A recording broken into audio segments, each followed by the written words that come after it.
বাংলাদেশের সাবেক অধিনায়ক এবং বীর মুক্তিযোদ্ধা রকিবুল হাসান মাঠে বসে বাংলাদেশের ঐতিহাসিক জয় শ্রীলঙ্কার বিপক্ষে সেটা দেখেছেন। সেই ম্যাচটা নিয়ে তার কাছ থেকে শুনবো এবং বাংলাদেশ ওভারঅল কেমন পারফরমেন্স করলো। বাংলাদেশ ম্যাচ জিতেছে, কিন্তু টপ অর্ডারের যে প্রবলেম, সেখানে দুটো উইকেট পড়ে যাওয়া, সেই ব্যাপারটা আমরা দেখলাম। মানে এতগুলো উইকেট পড়ে যাওয়া একটা ছোট রান চেস করতে গিয়ে কোথায় কোথায় আরো ইমপ্রুভমেন্ট দরকার এবং overall line up, batting order, playing eleven, একটু পুরো ডিটেইলটা যদি বলেন। আমি আপনাকে প্রথমে একটা মোটা থেকে কথা বলি। আমি যে কথা এখন বলবো আপনি দেখবেন এটা হয়তো এটা প্রমাণ হয়ে যাবে। এই টুর্নামেন্টে সেই চ্যাম্পিয়ন হবে যারা ভালো বোলিং করবে, বোলিং ইউনিট যাদের ভালো। It is the bowlers who will win the world cup, because wicket গুলো ব্যাটিং বন্ধ হয়ে যাচ্ছে। এখন আইপিএল এর পর থেকে অন্যান্য ক্রিকেটের রানের বন্যা দেখছি, যদিও এই উইকেট গুলো সেই রানটা তারা দিচ্ছে না, but this is a good wicket to score run.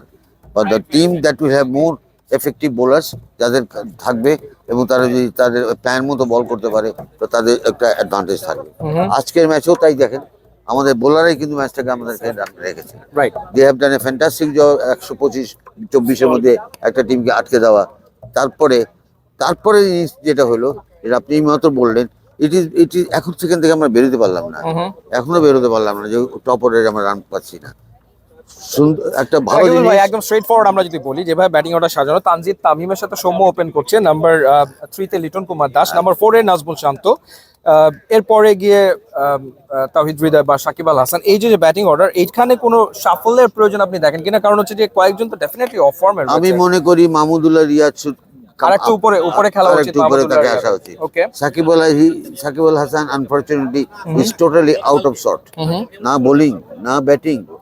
এবং এখানে দেখেন প্রত্যেক রক্ত অংশ মানুষ, সাকিব যত বাপের বড় প্লেয়ার হন না কেন, একটা সময় কিন্তু আপনি যখন দেখবেন যে পারফরমেন্স হচ্ছে না, বিকজ যখন আপনি যত বড় প্লেয়ার, প্রত্যাশা তখন কিন্তু আপনার উপর বেশি থাকে। তারপরে he has to face lot of issues. তো আমি আশা করবো এই জয়টা তাকেও কনফিডেন্স। আপনি বলছিলেন মাহমুদুল্লাহ রিয়াদকে আরেকটু উপরে প্রমোট করার কথা, কারণ মাহমুদুল্লাহ রিয়াদ ডেফিনেটলি ফর্মে থাকে ক্রিকেটার। জিম্বাবুয়ের এগেইনস্টে হাফ সেঞ্চুরি আছে, শ্রীলঙ্কার এগেইনস্টে হাফ সেঞ্চুরি করেছে, রানের ভেতরে আছে।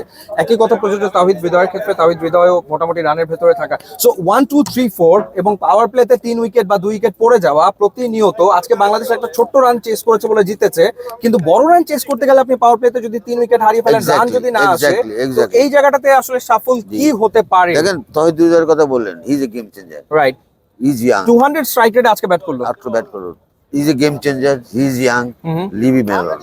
তাকে ছেড়ে দেন, তাকে তার মতো খেলতে দেন। ওই কোচিং হাটুরে সিংহের কোনো দরকার নেই তাকে যাওয়ার। তো সে যদি তাকে তার সঙ্গে কথা বলা উচিত যে তুমি কোন নাম্বারে ব্যাট করলে তুমি কমফোর্টেবল ফিল করবা। It could be opening, it could be 1 down, it could be 4, but not before 4.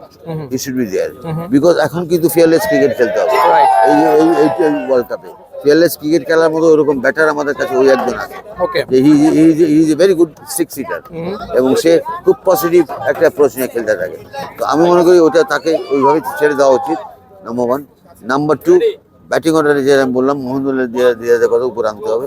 If need B আমাদের সাকিবকেও ড্রপ করা যেতে পারে, আমি মনে করি তাকেও ড্রপ করা যেতে পারে।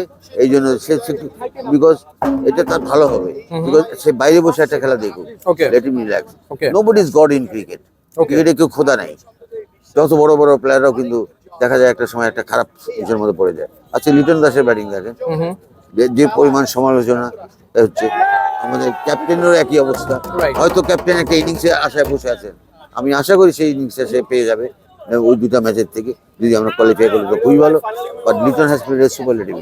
আর আপনিও জানেন, আমরা জানি, দর্শক জানে যে লিটন যেদিন খেলে মুগ্ধর মতো আমি অন্তত খেলাটা দেখি। সমস্ত ব্যাটিং। তো আশা করবো লিটন এইখান থেকে আর ব্যাট পিছন দিকে তাকাবে না, he'll carry forward with his performance.